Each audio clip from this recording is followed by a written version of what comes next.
All right, it's the top of the hour, so we're going to start this call. Hello, everybody. Welcome to the Medical System Has Failed You call.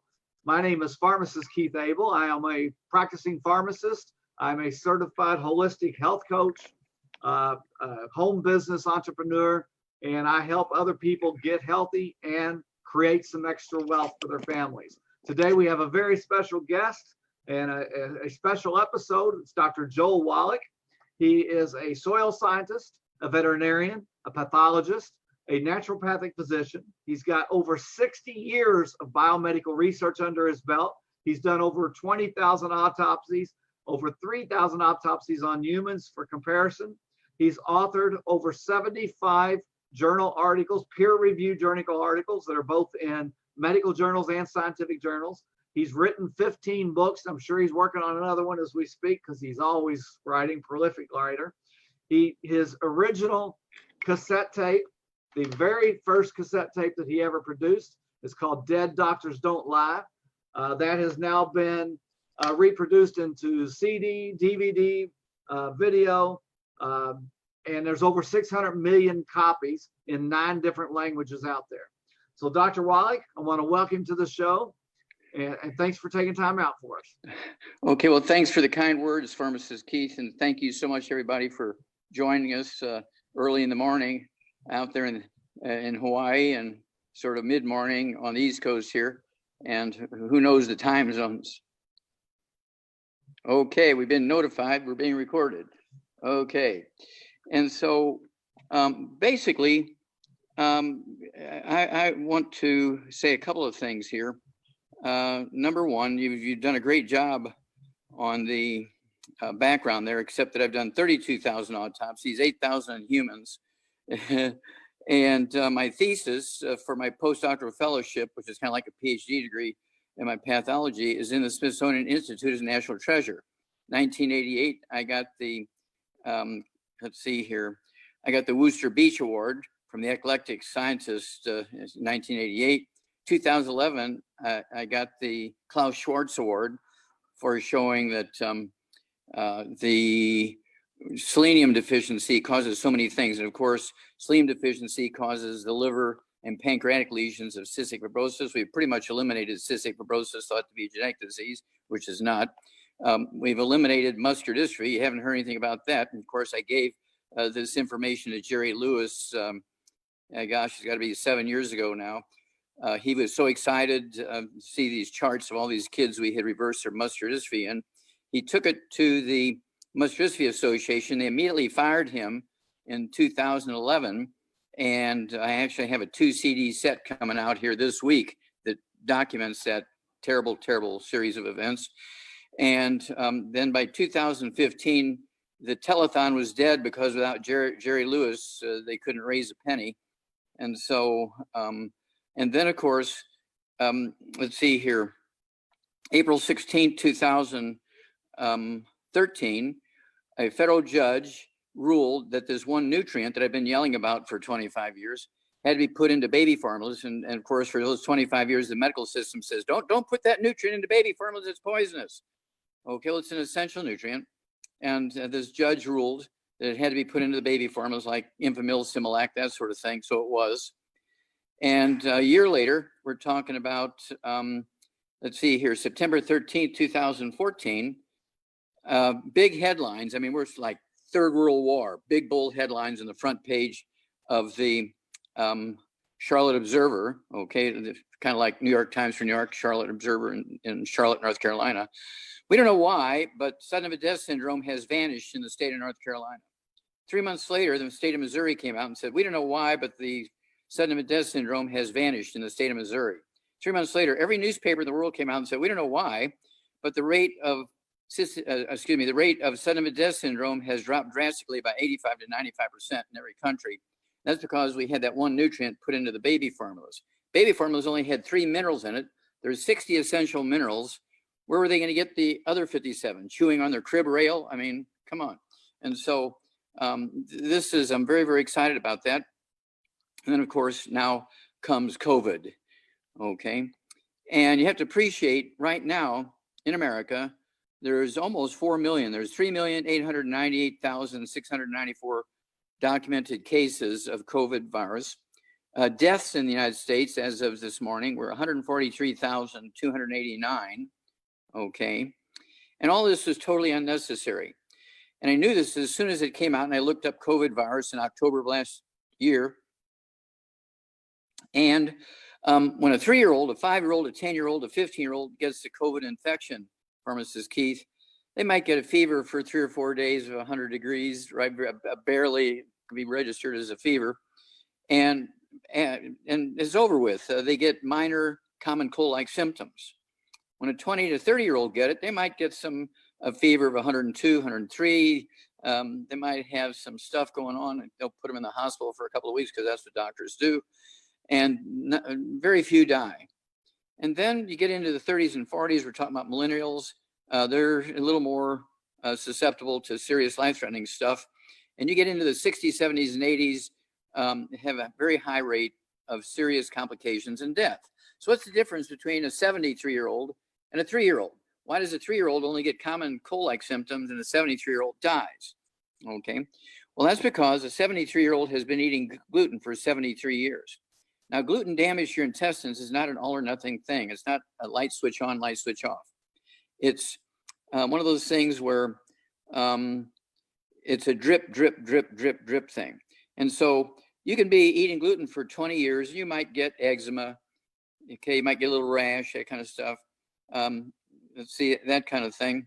And then when you look at it, let's say you're 50 years old now, you could have 50, 60, 70% of your intestines damaged, and you still really don't have any real serious things. You might get diagnosed with things like irritable bowel syndrome, celiac disease, diverticulitis, that kind of stuff, Crohn's disease. And a doctor will put you on some, you're a pharmacist, you know, they'll put you on some steroids, anti-inflammatory stuff to calm your intestines down. And most of them, if they really know what they're doing, they'll put them on what kind of diet? A gluten-free diet. Okay, when they have all these bowel issues and they calm things down. But if they don't get on a gluten-free diet and they're still eating gluten, it keeps getting worse and worse and worse and worse. By the time they're 73 years old, they have 95 to 98% of their intestines damaged, less than 3% absorption efficiency. And now we got big problems. And here's the deal. When you look at the cause of death, I went through and looked at literally thousands of autopsies here, okay, online. Thank God for that. I don't have to run around looking at bloody bodies anymore. And so I'm looking at all these autopsies that have been reported, 10 here, 20 here, 3 here. And the cause of death of these people is not a viral pneumonia. The cause of death in most cases is either the pre-existing conditions, okay, such as diabetes, obesity. It could be, let's see here, they can also throw in hemorrhaging. I think 40% die from hemorrhage. Well, why is that? Well, one of the things that comes along early in a COVID infection is something called, let's see here, let's see, I got it written down here. Oh, thrombocytic cytopenia, which means that their bone marrow is not making any platelets, or very few. And so they begin to get, I got a bloody nose, I have bleeding gums. Oh, I'll send you to the dentist. No, it's a bone marrow thing, okay? And then they're anemic, and so they get injections of B12 and iron shots, and they'll give them transfusions, okay? And then they don't have any white blood cells, and so there's nothing there to defend them against the COVID virus now. Well, when they're 3 years old, there's none of that happening yet. And so their bone marrow sends out the white blood cells to kill and eat the viruses. Their stem cells in their bone marrow, now we're talking about 3-year-olds now, their stem cells make antibodies to kill the virus. And then they're making lots of platelets. They don't have any bleeding. Okay, and so all this is going on here. And so I finally found it. I found what I was looking for. Okay. What happens when somebody comes to a doctor and they've got COVID? They've got every possible complication of COVID except death. Okay, they are in trouble. And he says, okay, you've got some celiac disease here in diverticulitis. So I'm going to put you on steroids. Okay. And I'm going to put you on a gluten-free diet. And these people will never die. The ones who are not put on a gluten-free diet will die from either hemorrhaging, okay, or their pre-existing conditions, obesity, diabetes, high blood pressure, kidney failure, that kind of stuff. But they don't die of a viral lung infection. And so what I've been doing, I said this in October of last year, that take people off of gluten, get them on the 90 essential nutrients, give their bone marrow everything it needs to make white blood cells, okay, antibodies, platelets, red blood cells, and we're good to go. And so this is what's happening now. Now it's being reported that people, they say, we don't know why. I love it when they say, we don't know why. But people with a chronic history of celiac disease or irritable bowel syndrome, they don't seem to die when they have a COVID infection.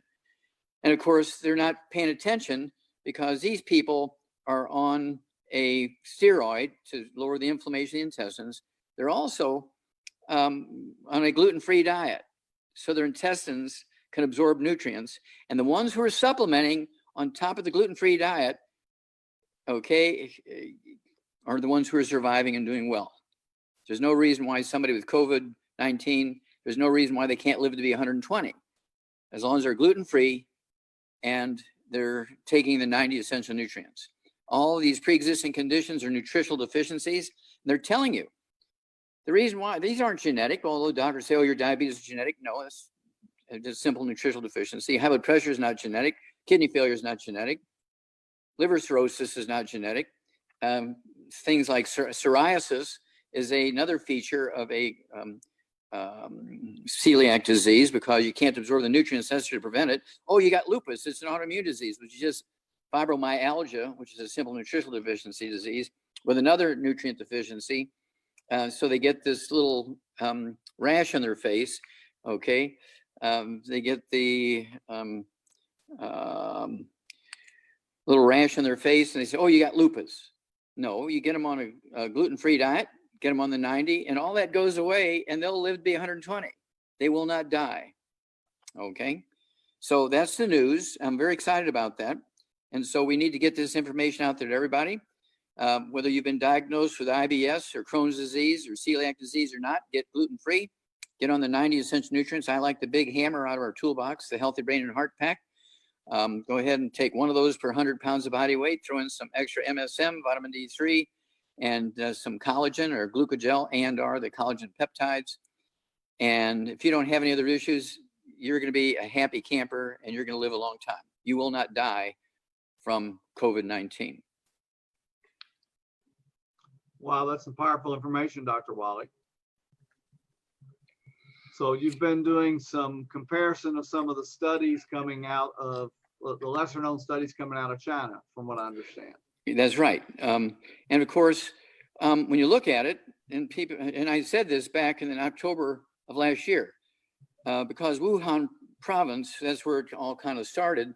And I said they had to be eating gluten. They said, that's just China, they're rice eaters. I said, no, Wuhan, there's a lot of Western people go there. There's a lot of stuff going on from the West. And so they provide food there. Well, it turns out that their biggest grain crop is wheat for export, for financing, and cities where there's a lot of Europeans and North Americans go there for business or university classes or training or something, or just tourism. They have all this wheat stuff, and there's a certain percentage of the Chinese population that, well, I like wheat. Now you look at the people who have the highest percentage of death rate. Okay, this was right away. This was in January of this year. The Italians, 10%. The average in the world is less than 4%, kind of like 3.8%. Italy was 10% because everything they eat was gluten, spaghetti, noodles, mustaccioli, pizza crust. Okay, their beer, their scotch, their bourbon, their rye whiskey, everything is made from wheat, barley, rye, and oats, right? And then you take Germany, their neighbor right next door to them, they have the lowest rate of COVID death, 0.5%, because their source of carbohydrates is potatoes. You ever hear a German potato salad? Potatoes, baked potatoes, potato salad, mashed potatoes, corn, and rice. Okay, wheat is a very small thing for the Germans, and their rate of death is 0.5%. So I knew right away in January of this year what it was, but nobody would believe me, and so now just the information accumulates, and people do the obvious research, and here we have it.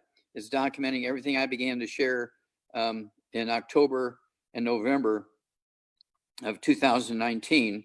And so I'm very, very excited about this, and would really urge everybody to get a hold of the what we call the quartet of books. Let's Play Doctor, Let's Play Herbal Doctor, Passport Aromatherapy, and the fourth one, which made the quartet of books. It's all in your head, covers 25 different diseases is caused by osteoporosis of the skull. And when you have osteoporosis all over, your bone marrow cannot do what it's supposed to do, make the white blood cells, which are the cavalry and the Marines that go out and kill and eat the viruses, right? Can't make the platelets to prevent you from bleeding. Can't make the red blood cells, so you're anemic, and they have to give you transfusions every month, plus B12 and iron shots every month, okay? Because you can't absorb those things if you take them orally, so they got to give it to you by injection. And it's genetic. No, it's very simple. Nutritional deficiency disease caused by malabsorption. And of course,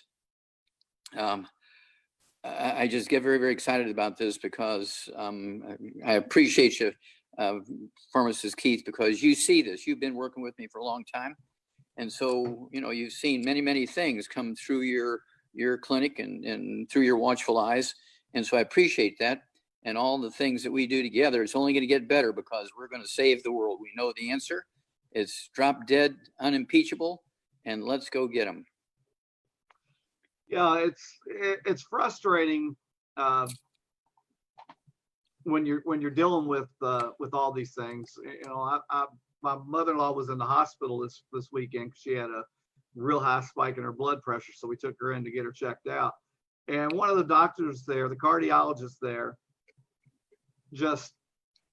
he said, get her off all of her omega-3s, because omega-3s do nothing. They do nothing. That's what he said. Now, I've been working with her cardiologist, not this hospitalist, since she was 50 years old. She's 80 years old now. She's been on omega-3s.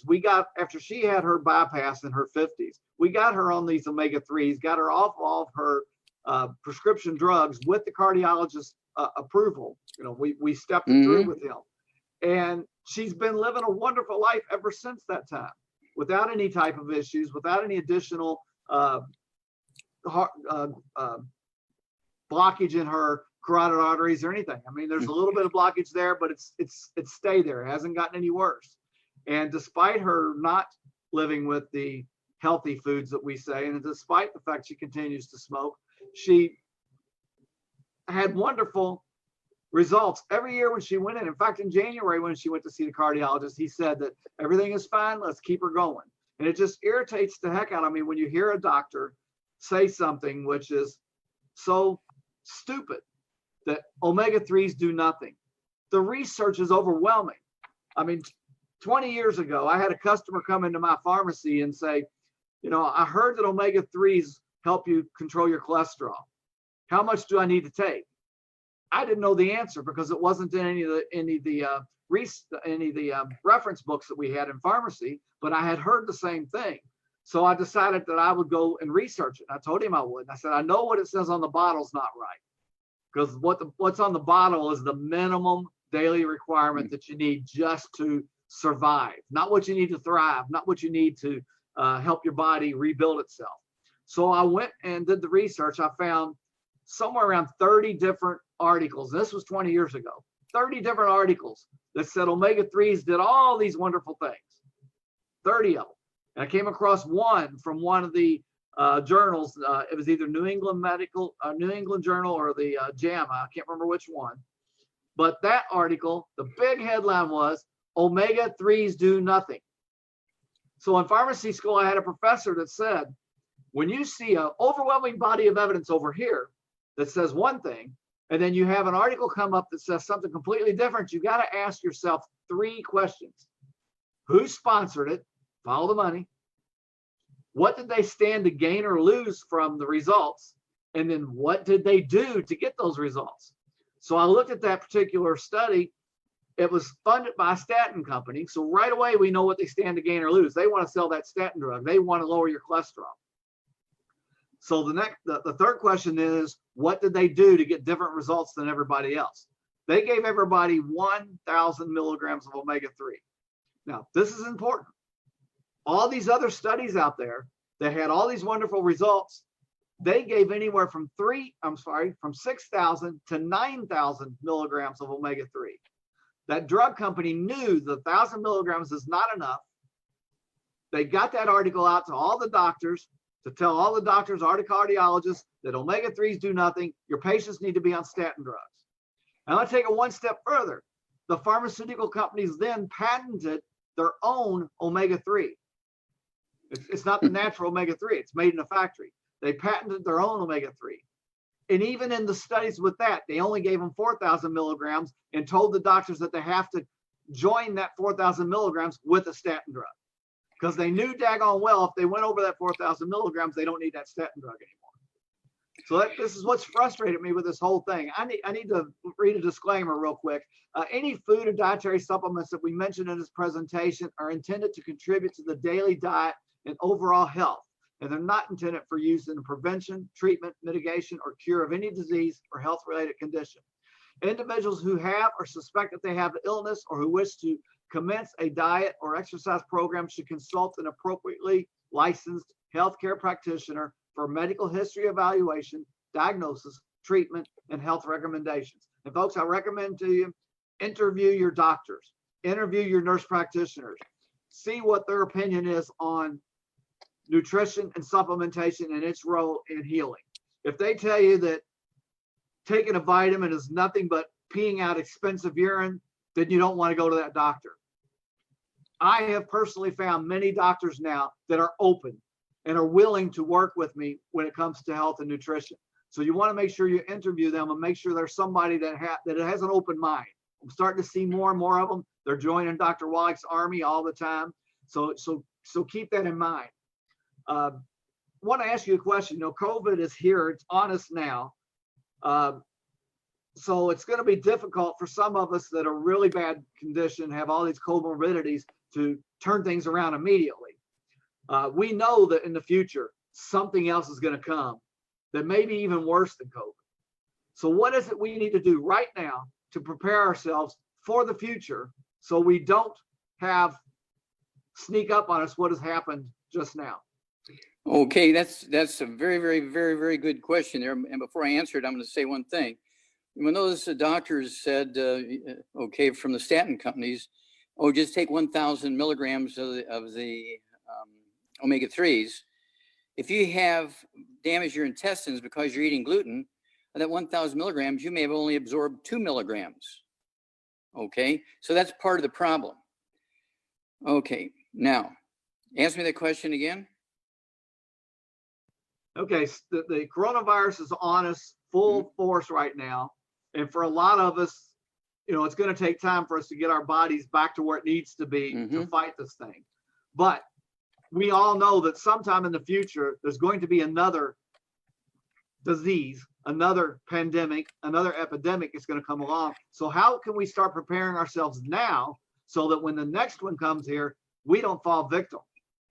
Well, exactly. And you look into history, pandemics would come sometimes every year. Different ones would come every year. Sometimes it would come every 3 years, every 5 years. But they kept coming because we never got rid of our susceptibility because everybody's eating gluten. Okay, it's the same problem from the beginning, going way back 10,000 years ago when wheat was a wild grass in India. And that's why 20 million people died in 6 months from the Spanish flu 100 years ago in India. In 6 months, 20 million died. Okay, it's like crazy. Okay, well, here's the deal. All of these beautiful articles, I got about 25 of them when it comes to how to survive the current COVID-19 pandemic. Get off of gluten, take the 90, and you're going to help reduce the effects of these pre-existing conditions. Okay, and also you're not going to have a life-threatening effect from COVID. Now, the life-threatening effects from COVID are hemorrhaging, okay, and we're talking about abdominal hemorrhaging and also hemorrhaging in your intestines, okay?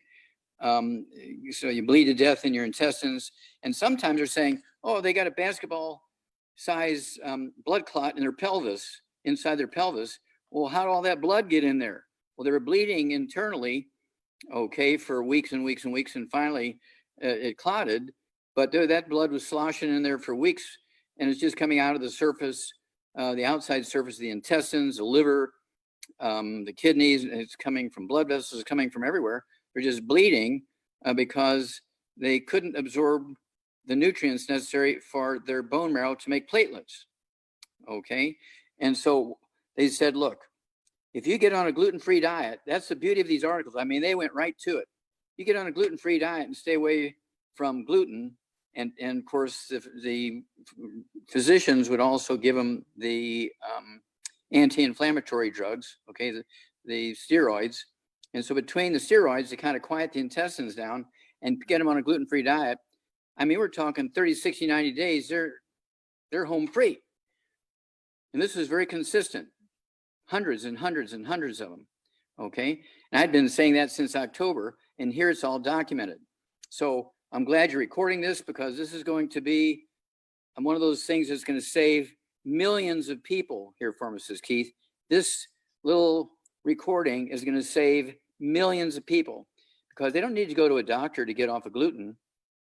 Okay, they don't need to go to a doctor to get on some of our anti-inflammatory products like Z-Radical and Cell Shield RTQ and things like that. Okay, I mean, it's one of those wonderful things that's just the anti-inflammatory stuff. And then you throw in the BTT 2.0 tablets, which is not a replacement for the powder. The powder, BTT 2.0, is our vitamins and minerals. The tablets are the biggest hammer we have in the toolbox for antioxidants and anti-inflammatory things. Kind of like the big pharmaceutical, okay, for our antioxidants. And then you just have to deal with the pre-existing conditions. And if you get on the appropriate supplements for that, they go away. And this is why I want people to get that quartet of books. Let's Play Doctor, Let's Play Herbal Doctor, Passport Aromatherapy, and it's all in your head. And you'll get rid of all of these pre-existing conditions, okay, which is what put pressure on you. And if you would have COVID-19 and you were, 100 pounds overweight, they'd say, oh, they died of obesity. Or no, they died of COVID. Okay, it depends on whose side they were. If they wanted to make a COVID thing, they'd say, oh, they died of COVID, but they really died of obesity. Or they died of diabetes. No, they died of COVID. Okay, well, they won't be able to do that anymore, because by taking the 90 essential nutrients appropriate for your pre-existing conditions, you'll get rid of those pre-existing conditions. And so it's now you and COVID, and you get off of gluten, you take your 90 essential nutrients, and you're home free. I mean, this is already published stuff, okay? And I just knew what questions to ask. I knew what questions to ask in the literary research. And the answers just popped right up because somebody else had asked the questions at the other end of the world. Well, that's because the medical industrial complex isn't looking at that. They're looking at what can we design to make money off of. Exactly. I mean, what supports our theory? It's not a hydrochloroquine deficiency. It's not a chloroquine deficiency. It's not a budesonide deficiency. It's not a steroid deficiency. It's a virus that's attacking us, everybody equally, but the people that have all these comorbidities because they have all these other diseases that are mineral deficiency diseases, they're the ones who are susceptible to death. They're the ones whose system cannot fight this. I mean, you get an A+. Me and you've been talking years now, years about how we need to stop these diseases and how we can use nutrition and supplementation to do it. I mean, inflammation is that's the big key to everything that's going on here. some That's type correct. of inflammation in the body is causing some type of disease. It's because of a mineral deficiency. It's because we're eating crap. We're eating all these freaking chemicals in our food. And, it's destroying our body. Obesity well, is the number one thing in America, and this disease is hitting the obese the worst. exactly. You get an A+ pharmacist, Keith, and of course, one of my favorite, simplest ones that everybody can understand is obesity. Obesity. Now, doctors say, well, you just eat too much. Stop eating. Okay, cut the carbohydrates out of your life. No fat, and then you're going to die from nutritional deficiencies, right? Oh, but they don't cut the carbohydrates. They want you to eat whole grain. Yeah. Yeah. Eat some wheat. Okay. And then basically what happens here is what you have to appreciate. There is a behavior called pica, P-I-C-A. And little babies during the 1940s, when they came out with those baby formulas, and they're consuming those baby formulas, only 3 minerals in them, they developed a behavior called cribbing, which was just pica, but they were in a crib. They couldn't eat dirt because they're in a crib. They would stand there and they'd hold the rail of the crib and they'd chew on the rail of the crib, so they called it cribbing. And then when horses would chew on that top rail in their stall in the barn, they called it cribbing because it looked like what the babies are doing in their crib. Well, that just related back to pica. When grandma would go out in the backyard and eat dirt with a spoon, or she'd eat wood ashes out of the wood stove in the fireplace when she had these cravings because she was minerally deficient. Now, obesity was not a big thing 200 years ago. I mean, somebody was in a circus, they weighed 200 pounds. They thought that was a big deal, right? Oh, here's the fat lady kind of thing, right? Well, now it's not unusual. I see literally thousands of patients every year that weigh 400 pounds, 500 pounds, 600 pounds, okay? And that's because they have access to pretzels, pretzel sticks, potato chips, okay, which are naming after the governor of, or the mayor of New York, or whatever it is now, Como chips. Okay, that way you have something to eat with your beer, right? So they're getting their gluten that way. But also, they would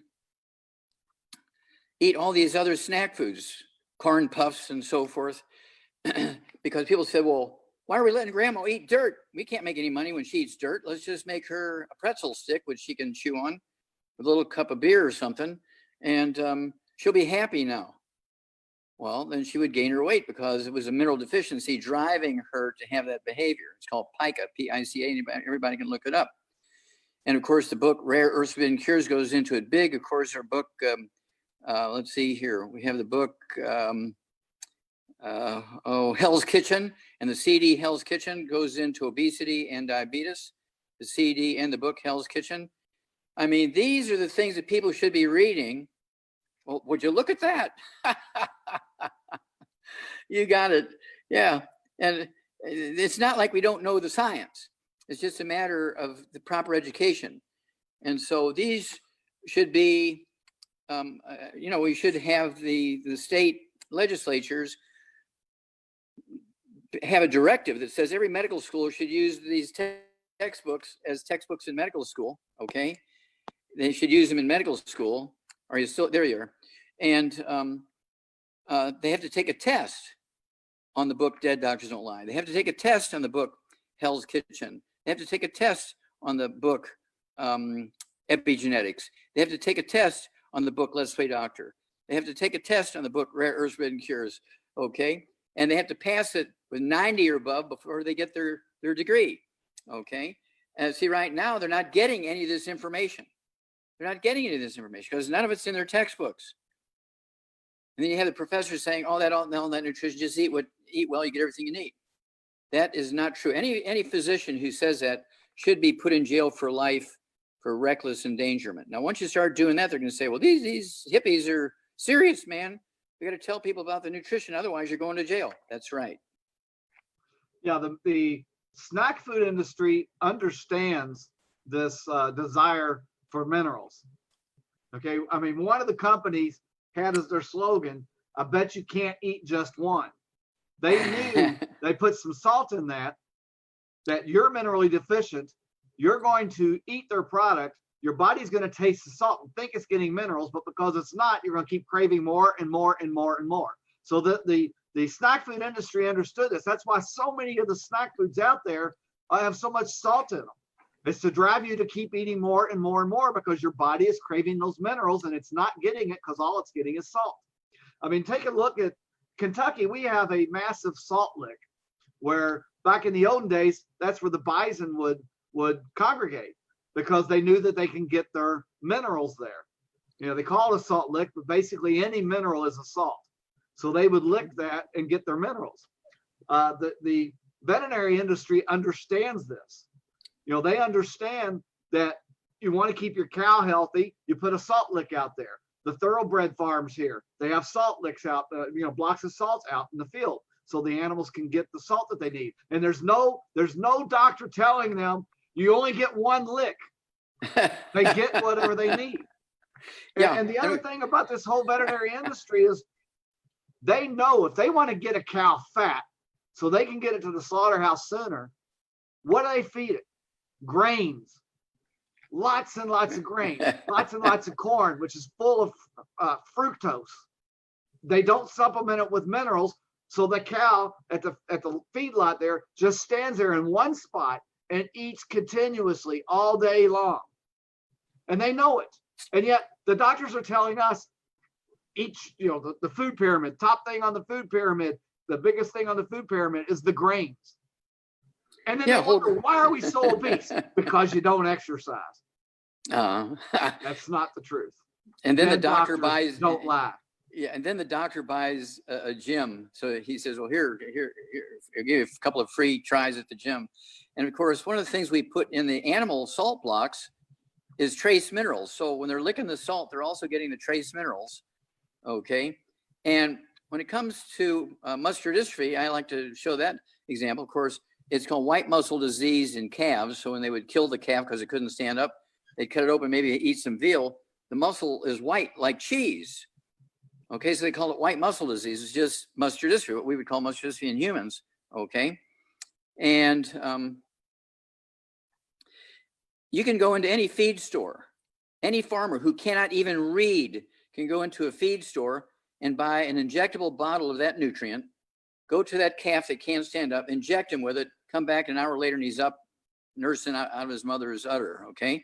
Because now he's cured him of the muscular dystrophy in like an hour by giving him an injection of that nutritional deficiency nutrient, okay, particular mineral.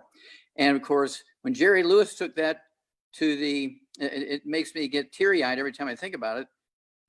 He took that to the Muscular Dystrophy Association. They fired him before he even walked out the door, and they tried to run the telethon without him. And that was 2011. Then 2015, the telethon was totally dead. And you haven't heard nothing from the Muscular Dystrophy Association since 2011.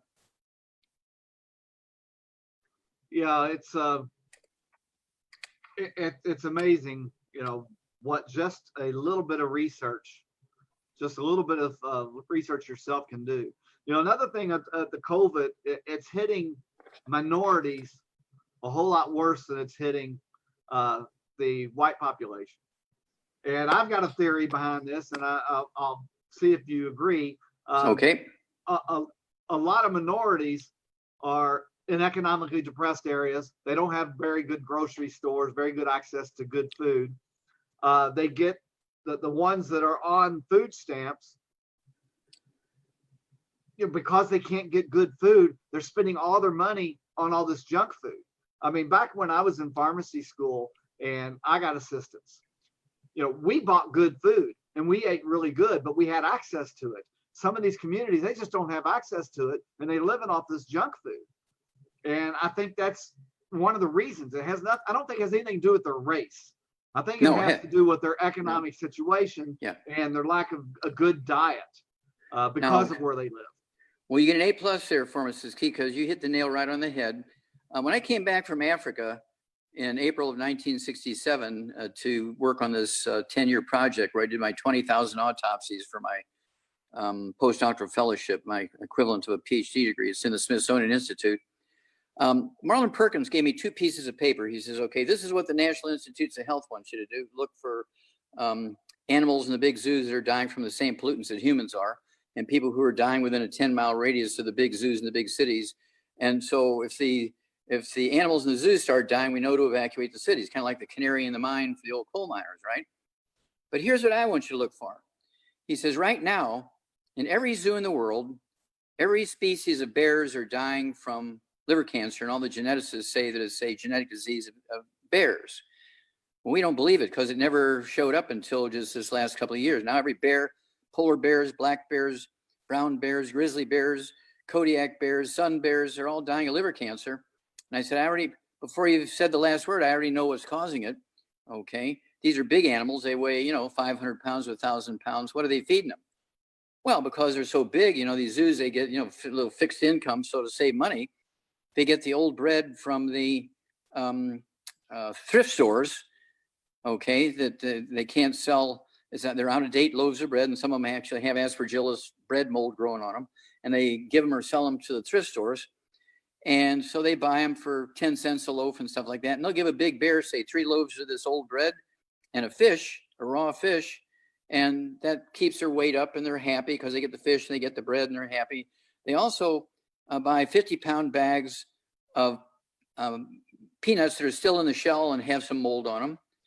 And they feed them some of those peanuts. I said, okay. And Perkins had just picked me up from the airport. I still got my suitcases in my hand. I said, let's go by the zoo. He said, okay. So we go by the zoo, and I said, let's stop by the hospital and get a black light. Okay, it's the UV light. You push the button and the UV light comes on by batteries or plug in. And do you have a barn or something where you store all this old bread for the bears? Yeah, we have to have so much all the time as it comes available. We just buy it all. And so let's go by there. So close all the windows, close all the doors.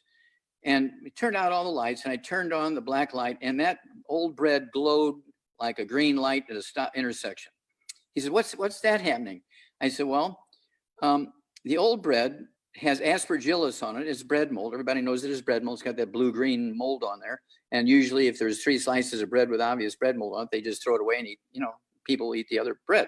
But it's water soluble, so that the aflatoxin, which is the byproduct of that aspergillus growth, goes through the whole loaf of bread. Okay. Now this aflatoxin causes liver cancer in all vertebrates. That's why you're seeing it in these bears, because that's all over the world. They're giving them the bread because they learned that they could save money by giving these bears 3 or 4 or 5 loaves of bread and a big raw fish. Okay. That's the problem. Now switch them all to dog food, and within 6 months' time, all of the liver cancer in bears around the world stopped. Now that's written up. Okay, I wrote that up in public. It's one of my publications. Now here's what happens. Poor people, whether they're white or black or yellow or red or what language they speak, they buy food from the thrift store because they don't have any money. And if they see a little bit of bread mold on 2 slices of bread in that loaf, they just throw that away and eat the rest of that loaf, which has the aflatoxin in it, and they get liver cancer. That's why poor people get liver cancer and rich people who eat caviar don't. So you hit the nail on the head. That's exactly what's happening there. Well documented. I published that. Yeah, it's amazing.